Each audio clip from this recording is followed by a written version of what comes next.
Alde batetik, ze suposatzeu sari hau zuretzat, zure ibilbidean? Hore bat da, ez?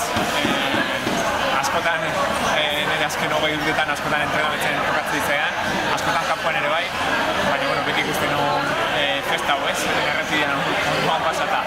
Eta, beste alde batetik bai lotura bat, ez? Eta niko txapolinek baditut oso behizebak hode gautenak, eta, garateko mendate hori bai askotan pasa dut, ez? Niretzako txokoi polinenetakoa da, ez? Nire beste mastikin eta batez ere da bai transmititzeulako bizikletak txerrendularitzak transmititzeuna, ez? Sakrifizioa eta pasioa lan horrekiko, ez?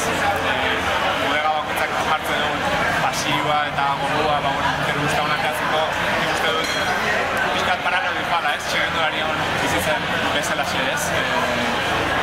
Guk ere pasioz bizi dugu gure kirolau eta gogo asko jartzen dugu gauzak ondo juteko denboran dien, ez?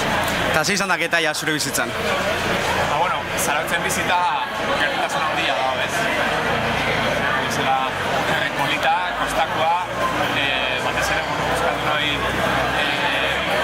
munduan zehar txerrendulari bezala, pixkat embajadore bezala debiligea Euskal Herriana eta getaria dela simbolo handitako bat, ez? Itxasua, mendia, dena daukena, ez? Eta anekdotik etaian? Oain holaxe bote frontean ez zaitu korritzen, ez? Baina, eskondu nintzanean ebai, nire despegietako bodega bakiak entzan eta, horitzaren horrekin. Eskerrik asko.